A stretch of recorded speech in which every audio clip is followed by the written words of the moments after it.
नमस्कार दोस्तों, आप सभी का स्वागत करता हूं आपके अपने परिवार रोजगार विद प्रमोद में। तो आज दोस्तों आपके सामने दिख रहा है कि आज हम किस पर बात करने वाले हैं।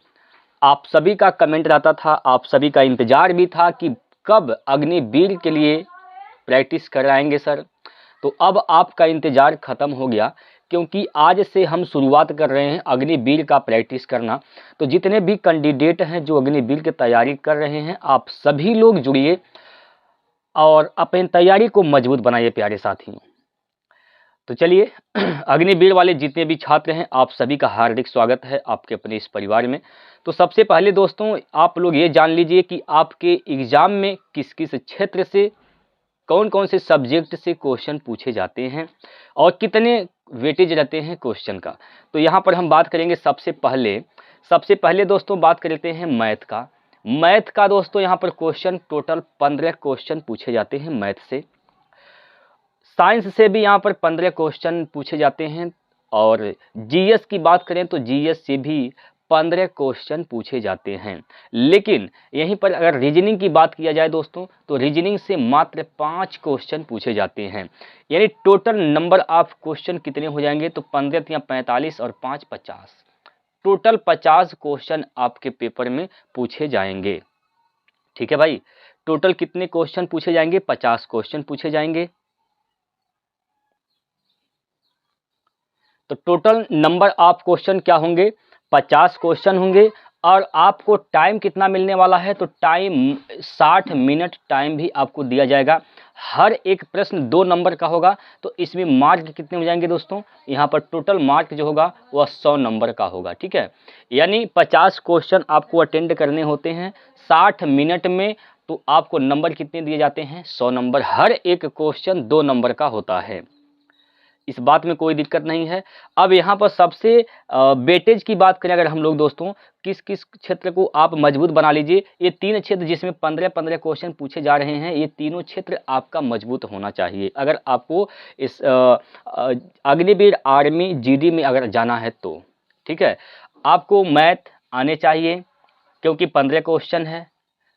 साइंस भी एक यहाँ पर महत्वपूर्ण सब्जेक्ट बन जाता है, 15 क्वेश्चन। जीएस तो जानते हैं दोस्तों, वहाँ पर इतिहास, भूगोल और करेंट अफेयर्स, संविधान, मतलब इन सभी क्षेत्र से मिलाकर टोटल 15 क्वेश्चन पूछे जाते हैं। तो सबसे महत्वपूर्ण ये 2 सब्जेक्ट मैथ और साइंस, ये तो एकदम आपको आने चाहिए और जीएस भी आपको आना चाहिए। रीजनिंग मात्र 5 ही क्वेश्चन है, आप कैसो इसको लगा लेंगे। ठीक है प्यारे साथी, इतना बात तो आप लोग समझ ही गए होंगे कि टोटल आपका नंबर क्या होगा? 100। प्रश्न कितने होंगे? 50। टाइम आपको कितने मिलने वाले हैं? 60 मिनट का। बात क्लियर है? अब बताइए, अब आपको इसमें कोई डाउट है? बोलिए, अभी आपको कोई डाउट नहीं, हर चीज समझ गए? तो अब हम बता दें दोस्तों, आज से हम लोग शुरुआत क्या करेंगे। तो आप लोग ये जान लीजिए, आज से हम लोग शुरुआत करने वाले हैं मैथ का प्रैक्टिस। ठीक है, मैथ का प्रैक्टिस करेंगे। तो आप लोग यहाँ पर 15 क्वेश्चन का प्रैक्टिस करेंगे दोस्तों। और जो भी डाउट होगा कमेंट सेक्शन में आप लोग कमेंट लिख देंगे, आपके सभी डाउट मैं पढ़कर जवाब दे दूंगा। ठीक है, लेकिन आप लोग ये भी बताइएगा क्या मैथ के अलावा अन्य सब्जेक्ट का भी आप लोग प्रैक्टिस करना चाहते हैं? जैसे अभी आपको हमने बताया कि मैथ आपको तैयार करना है, साइंस आपको तैयार करना है, जीएस आपको तैयार करना है, रीजनिंग आपको तैयार करना है। अगर मैथ का तो हम लोग प्रैक्टिस करेंगे, लेकिन अगर आप लोगों का कमेंट रहेगा तो मैं हर एक सब्जेक्ट का प्रैक्टिस आपको कराऊंगा। जितने क्वेश्चन हैं उतने ही क्वेश्चन। ठीक है, तो आप लोगों का कमेंट का इंतजार रहेगा। जैसा आपका रिस्पांस रहेगा, लाइक शेयर जैसा आपका रहेगा दोस्तों, उसी हिसाब से हम काम करने वाले हैं आगे के वीडियो में। तो चलिए हम शुरुआत करते हैं पहले क्वेश्चन से। और पहला ही क्वेश्चन आपके स्क्रीन पर आ गया है, तो आप सभी लोग इसका जवाब दे दीजिए क्या होगा, इसका सही आंसर क्या होगा। चलिए यहाँ पर क्या बोला गया है? 30 44 किससे विभाज्य है? अब बताइए 30 44 किससे विभाज्य है? भाई देखिए 3 से यहाँ पर कहने का मतलब यहाँ पर यह है, आपको विभाज्यता का नियम आना चाहिए। कोई संख्या 2 से कब कटती है, इकाई का अंक अगर सम है या फिर 0 है तो 2 से कट जाती है। कोई संख्या 3 से कब कटती है, जब अंकों का योगफल अगर 3 से कट रहा है तो पूरी संख्या 3 से कट जाएगी। जैसे योगफल करेंगे 4 4 8 3 11, क्या 11 3 से कटेगा, नहीं कटेगा। इसका मतलब 30 44 3 से कटने वाला नहीं है। आइए 4 पर आते हैं। 4 से कोई संख्या तब कटती है जब अंतिम के 2 अंक 4 से कट रहे होते हैं। अब अंतिम का 2 अंक यहाँ पर क्या है, 44। 44 क्या 4 से कट जाएगा सर, आप कहेंगे बिल्कुल कट जाएगा। तो इसका मतलब है 30 44 पूरी संख्या ही 4 से कट जाएगी। तो इसका जो सही आंसर होगा वह ऑप्शन नंबर 2 4 हो जाएगा। ये संख्या किससे कट जाएगी, 4 से। अब आप लोग कमेंट सेक्शन में बता दीजिए कि 5 का विभाज्यता का नियम क्या है और 6 का विभाज्यता का नियम क्या है। आप लोग कमेंट करके बता देंगे जल्दी से। 5 का विभाज्यता का नियम क्या है, 6 का विभाज्यता का नियम क्या है, आप लोग जल्दी से कमेंट करके बताएंगे। अच्छा एक चीज़ और यही बता देंगे आप लोग, 9 से कोई संख्या कब विभाज्य होती है, ये भी आप लोग बता देंगे कमेंट करके। चलिए आगे बढ़ते हैं अगले क्वेश्चन की ओर। और अगला प्रश्न आपके सामने ले रहे हैं दोस्तों। चलिए इसका आंसर बताइए। अगला जो प्रश्न है यह आप लोगों के स्क्रीन पर दिख रहा है, आप सभी लोग इसका उत्तर बताइए क्या होगा सही जवाब। प्रश्न में क्या कहा गया, इसमें कहा गया कि a माइनस बी बराबर 1, ए स्क्वायर प्लस बी स्क्वायर बराबर 85 है, तो a गुणे b का मान बताइए क्या होगा। सिंपल सा प्रश्न है दोस्तों, सिंपल सा क्वेश्चन है, आप लोगों का जवाब भी आ गया होगा। चलिए दोस्त करना क्या है, ये जो a माइनस बी है आप इसका स्क्वायर कर देंगे तो a माइनस बी का होल स्क्वायर हो जाएगा यहाँ पर। और a माइनस बी का होल स्क्वायर का फार्मूला आप सभी लोग जानते हैं क्या होता है भाई, A square plus B square minus का 2ab, क्या होता है माइनस का 2ab होता है। बात क्लियर है।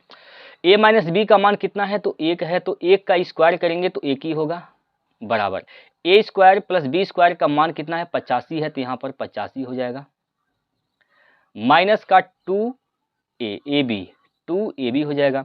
ठीक है, माइनस का 2ab हो जाएगा।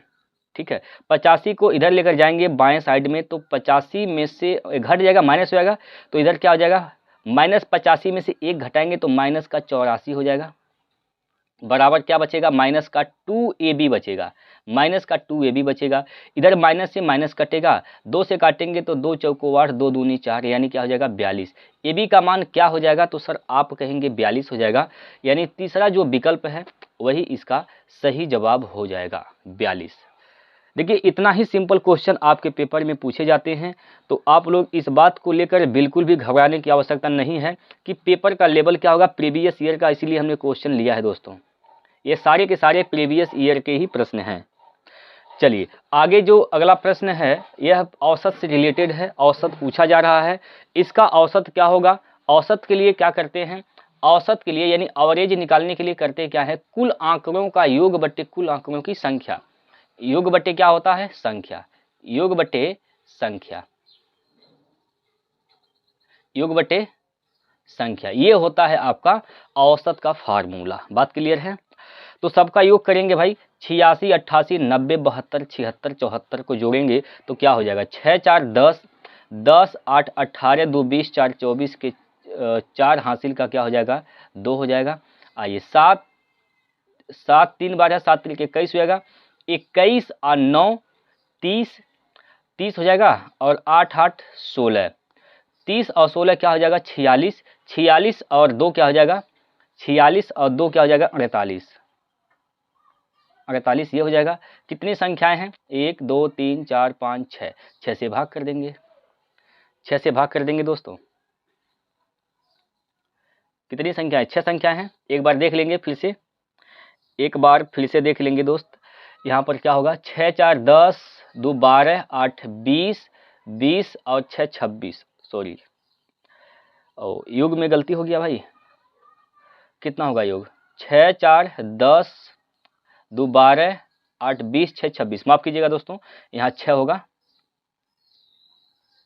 26 के क्या होगा 6 हो जाएगा हासिल का 2, फिर यहाँ पर क्या हो जाएगा 7 3 21 21 और 9 30 30 16 क्या हो जाएगा 46, 46 2 48। ठीक है, अभी कोई दिक्कत नहीं है। अब 6 से भाग करने क्योंकि संख्या कितनी है 1 2 3 4 5 6 संख्याएं, 6 से भाग कर देंगे। 6 से भाग करेंगे तो क्या होगा 6 8 48, 6 8 48, 6 एकम 6, यानी इसका औसत क्या आ जाएगा 81 आ जाएगा। इसका औसत क्या होगा 81। ऑप्शन कौन सा सही हो जाएगा भाई, ऑप्शन नंबर ए इसका राइट आंसर हो जाएगा। बात क्लियर है? क्या इसमें कोई आपको डाउट है, कोई दिक्कत परेशानी है तो बताइए। अगर कोई भी दिक्कत होती है समझने में तो आप लोग कमेंट करके बताइए। अगर कोई दिक्कत है तो आप सभी लोग कमेंट बॉक्स में लिख देंगे भाई, जो भी दिक्कत है। बात क्लियर है? आगे चलें। चलिए, अच्छा अगर आप चाहते हैं सर इसका कुछ और शॉर्टकट तरीका बता दें तो देखिए शॉर्टकट तरीका और इसका बता दे रहा हूँ यहाँ पर मैं, इसका एक शॉर्टकट तरीका और बता दे रहा हूँ। चलिए देखिए, इसका एवरेज आप मान लेंगे, औसत आप मान लेंगे लगभग में अपने तरफ से कोई भी मान लीजिए, कुछ भी मान लीजिए। हम मान ले रहे हैं इसका औसत क्या है 80 है, औसत क्या है 80 है। अब इसको पहले पाइए, पहला 86 है, औसत से कितना ज़्यादा है प्लस का 6 ज़्यादा है तो यहाँ पर प्लस 6 कर देंगे। 88 8 ज़्यादा है तो प्लस का 8 हो जाएगा। 90 10 ज़्यादा है, 10 से 10 प्लस 10 कर देंगे। 72 8 कम है तो माइनस का 8 हो जाएगा। और 76 माइनस का 4 हो जाएगा, 4 कम है।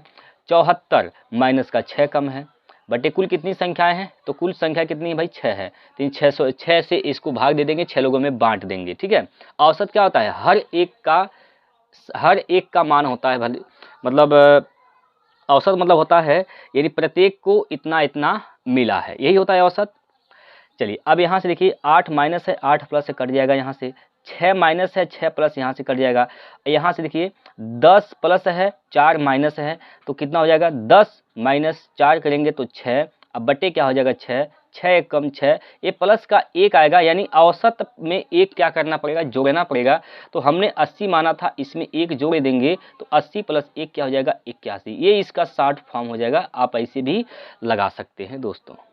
ठीक है, अगर बड़ी से बड़ी संख्याएं हैं तो आप ऐसे लगा दीजिए, कैलकुलेशन छोटा हो जाता है और कोई बात नहीं है। चलिए समझ में आ गया होगा। अगला प्रश्न आप लोगों के स्क्रीन पर है, प्रश्न नंबर 4। देखिए इस सवाल में कहा गया है कि दो संख्याओं का HCF और LCM 4 और 288 है और एक संख्या 32 है तो दूसरी संख्या ज्ञात कीजिए।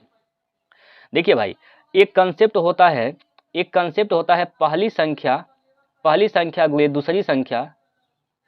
संख्या गुणे दूसरी संख्या बराबर क्या होता है LCM इंटू HCF, ये होता है। ठीक है, चलिए यहाँ से पहली संख्या आपको पता है 32 है, पहली संख्या क्या है 32 है।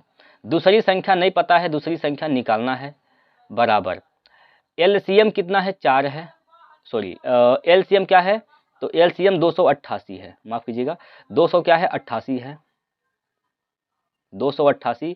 HCF कितना है तो 4 है। अब भाग दे दीजिए भाई, 4 से काटेंगे 4 8 32, 8 बार में गया। 8 से काटेंगे 8 3 24, 4 बचेगा, 8 6 48, तो दूसरी संख्या क्या हो जाएगी 36। दूसरी संख्या कितनी आएगी भाई 36 आएगी, तो दूसरा ऑप्शन होगा इसका सही जवाब। समझ में आ गया? तो ये तरीका होता है, इसको आप लोग याद रखिएगा। ये जो कॉन्सेप्ट है दोस्तों, ये सबसे महत्वपूर्ण बात है। ये चीज़ अगर आप जानते हैं तो आप आसानी से लगा पाएंगे। बाकी देखिए कोई भी ऐसा प्रश्न नहीं है जो लगे कि हाँ कठिन है। अगर आप अच्छे से अगर देख रहे हैं वीडियो तो आप अच्छे से एक पेपर और पेन लेकर बैठेंगे, प्रैक्टिस साथ ही साथ करेंगे तो आप लोग नंबर 15 में 15 निकाल पाएंगे दोस्तों। बाकी प्रैक्टिस करने के लिए मैं बता दूं आप सभी को, प्रैक्टिस करने के लिए टेलीग्राम चैनल हमारा है। टेलीग्राम चैनल पर हमने क्या किया है, यहाँ जितने भी क्वेश्चन हैं PDF के फॉर्म में हमने वहाँ पर अपलोड कर दिया है। आप लोग जाइए वहाँ पर जितने भी क्वेश्चन हैं उसका प्रैक्टिस करिए। कहाँ मिलेगा भाई ये चैनल, किस नाम से मिलेगा, तो इसका लिंक आपको डिस्क्रिप्शन में मिल जाएगा। साथ ही साथ अगर आप चाहते हैं सर्च करना तो टेलीग्राम में सर्च करिए रोजगार विद प्रमोद, वहाँ से आप इस चैनल को ज्वाइन करिए, PDF प्राप्त करिए, प्रैक्टिस करिए। बात क्लियर है प्यारे साथियों? चलिए अगला जो क्वेश्चन आपके सामने है, और ये क्वेश्चन आपके सामने आ गया है, आप लोग इसका उत्तर बता दीजिए क्या होगा। देखिए इसमें कहा गया है कि यदि एक घनाभ की लंबाई, चौड़ाई और कुल पृष्ठीय क्षेत्रफल 15 सेंटीमीटर, 10 सेंटीमीटर और 1300 सेंटीमीटर स्क्वायर है तो इसकी ऊंचाई बताइए। देखिए किसी भी घनाभ कोई भी है, मतलब घनाभ अगर है तो घनाभ का कुल पृष्ठीय क्षेत्रफल क्या होता है?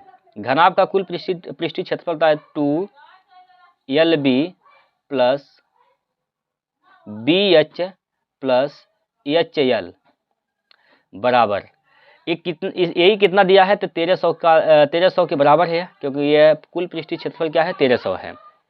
2 से काट देंगे तो अगर 2 से काटेंगे 2 छक्का 12 और 2 5 10 यानी 650 आ जाएगा।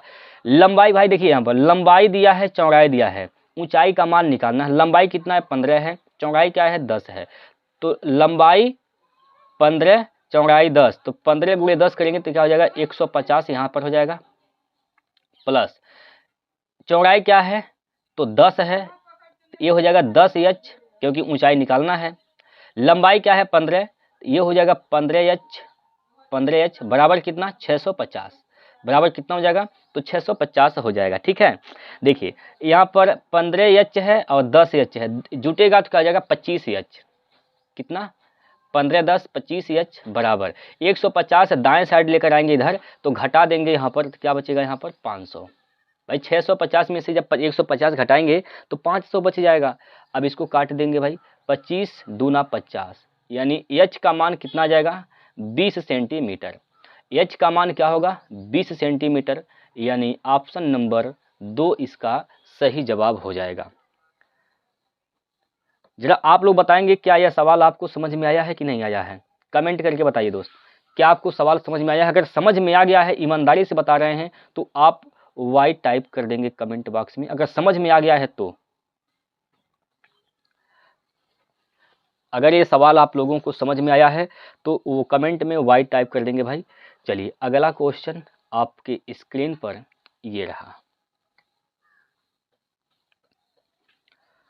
चलिए प्यारे साथियों, क्या कहा गया, यह औसत का भी प्रश्न है और यह है लैंग्वेज बेसिस वाला जो क्वेश्चन होता है वो है। इसमें कहा गया कि 3 संख्याओं का औसत 27 है। मेरे भाई 3 संख्याएं हैं, उनका औसत क्या है तो 27 है। दूसरी संख्या पहली की 3 गुनी और तीसरी संख्या पहली की 5 गुनी है। संख्याओं का क्रम क्या है? ओ आई सी, ये क्या बोला, संख्या का क्रम बताना है क्या है, संख्या का क्या बताना है तो संख्याओं का क्रम पूछा गया है। भाई 3 संख्याएं हैं भाई, ए है, एक संख्या बी है और एक संख्या क्या है तो एक संख्या सी है। अब इसमें कहा गया कि दूसरी जो संख्या है पहली की 3 गुनी है, दूसरी संख्या पहली की 3 गुनी, अगर यह एक है तो कितना हो जाएगा 3 हो जाएगा, और तीसरी संख्या पहली की 5 गुनी, अगर पहली 1 है तो ये क्या हो जाएगा तीसरी 5 हो जाएगा। ठीक है, तो देखिए इसका जो रेशियो आएगा 1 3 5 आएगा। ठीक है, अब 3 संख्याएं, तीनों का औसत क्या है 27 है, तो इनका सम क्या हो जाएगा 27 3 81, इनका सम क्या हो जाएगा 81, इन अनुपात का सम क्या हो जाएगा तो 5 3 8 1 9, तो 9 का मान कितना दे रखा है 81, 9 का मान 81 है तो 1 का मान क्या हो जाएगा 9, 1 का मान यहाँ पर कितना हो जाएगा 1 का मान 9 हो जाएगा, 3 का मान 9 त्रिक 27 हो जाएगा और 5 का मान 9 पंजे 45 आ जाएगा। यही इसका क्रम होगा 9 27 45, क्या क्रम होने वाला भाई 9 27 45, ऑप्शन नंबर 2। ठीक है, चलिए अगला प्रश्न, इस सवाल को लगाइए भाई, सब लोग कमेंट में आंसर बताएंगे क्या होगा। इसमें कहा गया 6% प्रति वर्ष ब्याज की दर पर 19,800 रुपए के मूलधन पर 9 महीने के लिए साधारण ब्याज ज्ञात कीजिए। अब साधारण ब्याज का फार्मूला क्या होता है, एस आई बराबर क्या होता है PRT बटे 100 होता है। ठीक है, PRT बटे 100 होता है। तो साधारण ब्याज तो निकालना है, एस आई तो निकालना है, मूलधन कितना है 19,800, 19,800 मूलधन है, रेट क्या है 6% वार्षिक है, समय क्या है 9 महीना है, इसको वर्ष में बदलेंगे तो 12 से भाग कर देंगे, बटे नीचे क्या हो जाएगा 100, नीचे क्या हो जाएगा 100। ठीक है, काटिए, ये 2 जीरो, इन 2 जीरो से कैंसिल हो जाएगा। 6 से काटेंगे 6 दूनी 12 हो जाएगा। 2 से काटेंगे तो 2 9 18, एक बचेगा 2 9 18। 99 का गुणा 9 में करना है, 9 9 81। इकाई का अंक क्या आएगा 1 आएगा। इकाई का अंक कितना आने वाला है, तो इकाई का अंक 1 आने वाला है। ठीक है, 9 9 81 के 1 हासिल का 8, 9 9 81, 81 में जब आप 8 जोड़ेंगे तो क्या हो जाएगा 89, यानी 891, 891, चौथा ऑप्शन इसका सही हो जाएगा। ठीक है, 891। आप यहाँ डिजिटल सम लगा सकते हैं, डिजिटल सम लगा सकते हैं। इकाई का अंक तो 1 आएगा और डिजिटल सम इसका क्या आएगा 0 आएगा। देखिए डिजिटल, ये तो 2 ऑप्शन कट गए देख कर ही। यहाँ पर देखिए 8 1 9 खत्म, इसका डिजिटल सम 7 आ रहा है, ये भी खत्म हो गया। बच्चा कौन ऑप्शन, चौथा ऑप्शन, यही सही हो जाएगा। तो आपके तर्कस में हर एक वो तीर होना चाहिए जो आपको परीक्षा हाल में समय बचा दे। ठीक है, आइए अगला प्रश्न है। सिंपल सिंपल क्वेश्चन पूछे गए हैं प्यारे विद्यार्थियों, तो आप लोग घबराइएगा नहीं। ठीक है, 15 क्वेश्चन पूछे जाते हैं, 15 आप करके आएंगे, इस बात की गारंटी है। कब, जब आप मेहनत करते हैं तब। जो प्रैक्टिस मैं करा रहा हूं इसका पीडीएफ आप एक बार खुद रिवाइज करिए।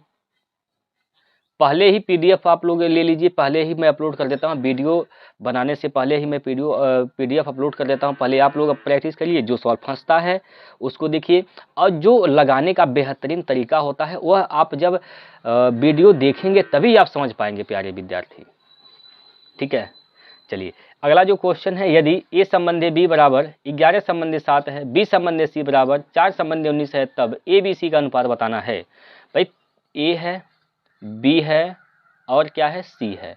इसका रेशियो क्या दिया है, ए संबंधी बी 11 संबंधी 7, ये 11 और 7 का अनुपात है। बी संबंधी सी का 4 संबंधी 19, अगर ये 4 है तो ये क्या है 19 है। ठीक है, चलिए ये खाली स्थान 7 आ जाएगा, इस खाली स्थान पर 4 आ जाएगा। ठीक है, तो 11 44 हो जाएगा यहाँ से, 7 चौक 28 हो जाएगा यहाँ से, और 19 साते 133, 133 हो जाएगा यहाँ पर, यानी 44 28 133 का अनुपात बनेगा। तो ऑप्शन नंबर यहाँ पर 3 इसका सही जवाब हो जाएगा। ठीक है, चलिए अगला प्रश्न इसको करिए। जब किसी संख्या में 34 की वृद्धि की जाती है तो वह स्वयं की 3 गुनी हो जाती है, वह संख्या बताइए। ये सवाल थोड़ा सा दोस्तों मिस्टेक है। ये सवाल क्या है, ये 4/3 होना चाहिए दोस्तों, 4/3 होनी चाहिए। या फिर इस सवाल को थोड़ा सा यहाँ पर मिस्टेक है, इसको आप लोग देखना पड़ेगा कि इसमें जो है यहाँ पर कुछ और लिखा रहा होगा। ठीक है, ये 34 के अलावा यहाँ पर कुछ और रहा होगा दोस्तों। ठीक है, यहाँ पर क्या हो सकता है, इसमें सब कुछ सही है। ठीक है, 34 ही है दोस्तों, ये 34 ही है, लेकिन यहाँ पर ये जो 3 गुनी है, ये 3 गुनी नहीं 3/2 गुनी है। ठीक है, ये 3/2 गुनी है। ठीक है, अब तो सवाल सही हो गया। जब किसी संख्या में 34 की वृद्धि की जाती है तो वह स्वयं की 3/2 गुनी हो जाती है, वह संख्या बताइए कौन सी है। देखिए वह संख्या क्या था, ये 3/2 का यहाँ पर रोल है दोस्तों, ये 3/2 का रोल है। गौर से देखिएगा, देखिए वह संख्या क्या था, ये जो मूल संख्या क्या था, तो मूल संख्या 2 था। जब यहाँ पर कुछ वृद्धि किया गया, 34 की वृद्धि की गई, तो वह 3/2 हो जाती है। अच्छा बताइए, पहले 2 था मूल संख्या, अब हो के कितना गया, कितना हो गया 3 हो गया, तो कितना वृद्धि किया गया अनुपात में, तो अनुपात में वृद्धि कितना हुआ 1। 1 का मान कितना, यहाँ पर अनुपात में वृद्धि 1 हुआ है, लेकिन संख्या में वृद्धि कितना हुआ 34, तो 1 का मान कितना है 34, 1 का मान क्या है 34। आपसे पूछा गया वह संख्या कौन सी है, तो संख्या तो 2 अनुपात है, तो 2 अनुपात का मान निकालना है, 2 गुणे हो जाएगा 34, 2 गुणे 34, 2 चौको 8 और 2 तिया 6, यानी वह संख्या क्या है, वह संख्या 68 है, 68, ऑप्शन नंबर 3। ठीक है दोस्तों, बात क्लियर है, समझ में आ गया है। चलिए अगला प्रश्न है आप लोगों के सामने, प्रश्न नंबर 10वां, करिए सभी लोग।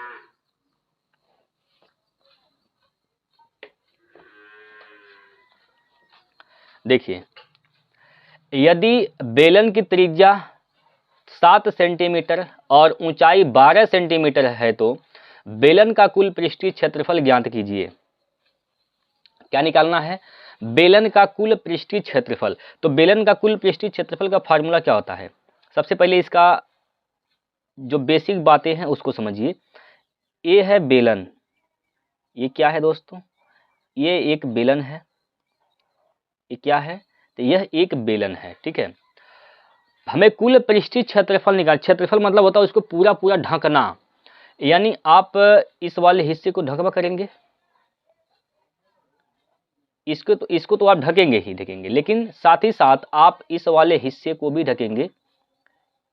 और जो नीचे और ऊपर वाला हिस्सा दिख रहा है यह क्या है? एक वृत्त है।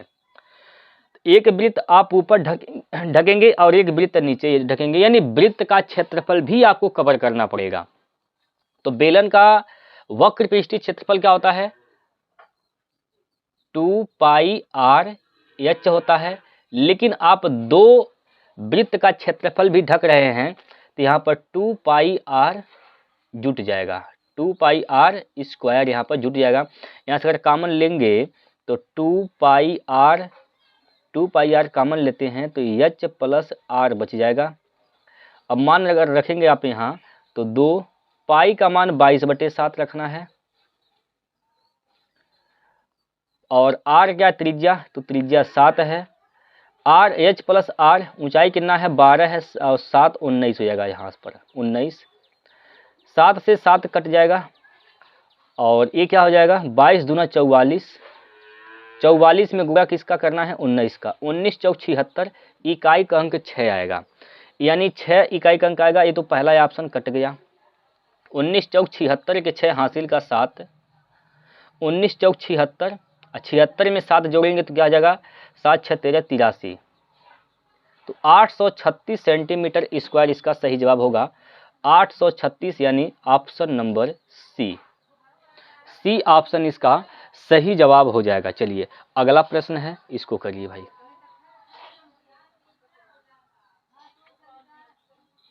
अगला क्वेश्चन है आप लोगों के सामने, तो इसका जवाब दीजिए क्या होगा। इसमें कहा गया है यदि x और 2x संपूरक कोण हों तो 2x का मान है। भाई 2x का मान क्या है? संपूरक कोण क्या होता है? ऐसे दो कोण जिनका योग 180 अंश हो उनको संपूरक कोण कहते हैं। ऐसे कोण जिनका योग 180 अंश हो उसे संपूरक कोण कहा जाता है, ठीक है। तो इन दोनों का योग क्या होना चाहिए? 180। तो x प्लस 2x बराबर कितना? 180। तो 3x हो जाएगा बराबर कितना? 180। 3 से काटेंगे 3 छक 18, तो x का मान क्या हो जाएगा? 60 डिग्री। x का मान क्या आएगा? 60 डिग्री। 2x का मान निकालना है तो 2 से गुना कर देंगे, 2 से यहाँ 2 से यहाँ, तो 60 दूना 120 डिग्री। तो 120 डिग्री इसका राइट आंसर है, ऑप्शन नंबर सी, ठीक है। चलिए जो डाउट लगता हो कि यहाँ पर हमें समझने में दिक्कत है तो आप लोग पूछ लीजिएगा भाई, वीडियो रिपीट करके देख लेंगे तो चीज़ों को समझ जाएंगे। अगला प्रश्न आप लोगों के सामने है, इसमें क्या कहा गया है? सवाल को पढ़िए और आंसर बताइए क्या होगा। 16 मजदूरों को निर्माण कार्य पूरा करने में 35 दिन लगते हैं। ठीक उसी कार्य को 28 मजदूर कितने दिनों में पूरा करेंगे? देखिए भाई 16 मजदूर हैं, इसको निर्माण पूरा करने में 35 दिन का समय लगता है। सिर्फ इतना टोटल कार्य है और यही कार्य अगर जो 28 मजदूर करते हैं तो कितना दिन लग जाएगा? तो इसको मान लेते हैं x दिन लग जाएगा। अब काटना शुरू करिए। 7 से 7 चौक 28, 7 पंजे 35, 4 से 4 चौको 16, 4 पंजे 20, तो कितना दिन लग जाएगा? 20 दिन। कितना दिन? 20 दिन। ऑप्शन नंबर 2 इसका सही जवाब होगा। ठीक है, चलिए भाई अगला प्रश्न है आप लोगों के भाई सामने है, करके बताएंगे इसका सही जवाब क्या होने वाला है। जल्दी से जवाब दीजिए आप लोग, क्या होगा इसका सही जवाब। इसमें बोला गया कि 2 जोड़ी पैंट और 3 शर्ट की कीमत 650 रुपये हैं। तो चलिए यहाँ पर लिखते रहिए, 2 जोड़ी पैंट है भाई, पैंट को पी लिख देते हैं, कोई दिक्कत होगा नहीं होगा भाई। 2 जोड़ी पैंट है प्लस 3 जोड़ी शर्ट, शर्ट को हम यस लिख दे रहे हैं, इसका कीमत कितना है तो 650 रुपया है। ठीक बात। 4 जोड़ी पैंट, यहाँ पर बोला गया 4 जोड़ी पैंट और 2 शर्ट की कीमत 700 रुपये है। 4 जोड़ी पैंट है और 2 शर्ट है, इसका कीमत क्या है तो इसका कीमत 700 है। लास्ट में पूछा क्या है तो प्रत्येक शर्ट का मूल्य बताना है, हमें यस का मान निकालना है। क्या करना है, यस का मान यहाँ पर हमें निकालना है। ठीक है, यस का मान यहाँ पर आपको निकालनी है भाई। ठीक है, चलिए तो पी को हटाना पड़ेगा, पैंट को हटाना पड़ेगा। यहाँ पर 4 पी है, यहाँ पर 2 पी है, तो 2 पी को 4 पी बना दीजिए, 2 पी को 4 पी बना दीजिए। या फिर आप ये भी कर सकते हैं, यहाँ से इस ये समीकरण नंबर 1 है, ये समीकरण नंबर 1 है और समीकरण नंबर, अभी इसको 2 मत मानिए, अभी 2 मत मानिए इसको। ठीक है, यहाँ से आप 2 कॉमन ले लेंगे तो 2 दूनी 4, ये खत्म हो जाएगा और 2 35 दूना 70 यानी 350 यहाँ पर हो जाएगा। तो कहने का मतलब यहाँ से हो जाएगा क्या चीज़, 2p प्लस यस बराबर 350 हो जाएगा, बोलिए होगा। अब ये समीकरण नंबर 2 हो गया। समीकरण 1 और 2 को घटा दीजिए, घटाते समय नीचे का चिन्ह बदल जाता है तो माइनस होगा। 2p कैंसिल, 3 यस में से 1 यस गया तो 2 यस बचा, बराबर 650 में से 350 घटा देंगे तो क्या बचेगा, यहाँ से 300 बचेगा। ठीक है, 2 से काटेंगे तो 150 आ जाएगा। तो हर एक शर्ट का दाम कितना हो जाएगा, 150 रुपये हो जाएंगे। तो चौथा विकल्प इसका सही हो जाएगा।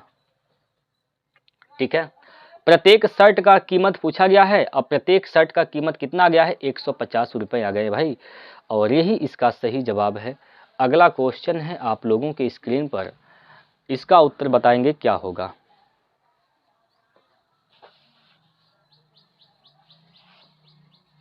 देखिए इस सवाल में कहा गया है भाई, इस सवाल में कहा गया है 83/500 इसको प्रतिशत में बदलना है। किसी भी भिन्न को प्रतिशत में बदलने के लिए 100 से गुणा करते हैं, तो 100 से गुणा कर देंगे। 2 जीरो से 2 जीरो कैंसिल हो जाएंगे, 5 से काटेंगे तो 5 16 5 80, 3 बचेगा, हो जाएगा 30, 5 छक 30 यानी 16.6% इसका सही जवाब आएगा, ऑप्शन नंबर 1। ठीक है, चलिए अगला प्रश्न, और ये जो क्वेश्चन है ये लास्ट प्रश्न होगा आज के इस सेट का। तो आप लोग इसका उत्तर बताइए क्या होगा। पहले आप बताएंगे भाई, उसके बाद मैं बताता हूं कि इसका सही जवाब क्या होगा। देखिए इसमें कहा गया है, इसमें पहले ए संबंधी बी का मान पता है, बी संबंधी सी का मान पता है। ए संबंधी बी कितना है तो 7 संबंधी 9 है, क्या है 7 संबंधी 9 है। बी संबंधी की क्या है, बी संबंधी सी क्या है 5 संबंधी 7 है, ये 5 संबंधी 7 है दोस्तों, 57 नहीं है। ठीक है, यहाँ पर खाली जगह कौन भरेगा, 9 भरेगा। इस खाली जगह को क्या भरेगा, कौन सा भरेगा तो 5 भर लेगा। देखिए क्या पूछा गया है, ए संबंधी सी का मान पूछा गया है, हमको इससे मतलब नहीं है। ठीक है, अब देखिए यहाँ पर कटने वाला है जो, उसको काट देंगे, ये 7 से 7 कैंसिल आउट हो जाएंगे, तो ये क्या हो जाएगा 5 संबंधी 9 हो जाएगा। 5 संबंधी क्या हो जाएगा 9, 5 संबंधी 9 इसका राइट आंसर होगा दोस्तों, ऑप्शन नंबर 1। ठीक है, ऑप्शन नंबर 1 इसका बिल्कुल सही जवाब हो जाएगा। बात क्लियर है। हम लोगों ने 15 क्वेश्चन किया दोस्तों, और सारे के सारे क्वेश्चन क्या हैं, प्रीवियस ईयर के हैं। तो आप लोग इसको प्रैक्टिस करिए। आप ये बताइए कि 15 क्वेश्चन में से आपने कितने ऐसे क्वेश्चन हैं जो अपने मन से किए हैं। आप लोग अपना स्कोर कमेंट बॉक्स में हमें बताएंगे। ठीक है, जो भी डाउट लगता हो, जो भी डाउट है, जिस क्वेश्चन में डाउट है, कमेंट करिएगा। अगर आप चाहते हैं कि मैथ के अलावा साइंस का भी प्रैक्टिस करना चाहते हैं और जीएस रीजनिंग का प्रैक्टिस करना चाहते हैं तो कमेंट सेक्शन में आप लोग कमेंट करिएगा। और आप चाहते हैं कि सर मैथ हम अच्छे से पढ़ लें, चैप्टर वाइज पढ़ा दीजिए, तो कमेंट करिएगा दोस्तों। आप लोगों के कमेंट पर ही निर्भर रहेगा, ठीक है। तो चलिए फिर आगे मिलते हैं कल अगले सेट को लेकर। तब तक के लिए जय हिंद, जय भारत।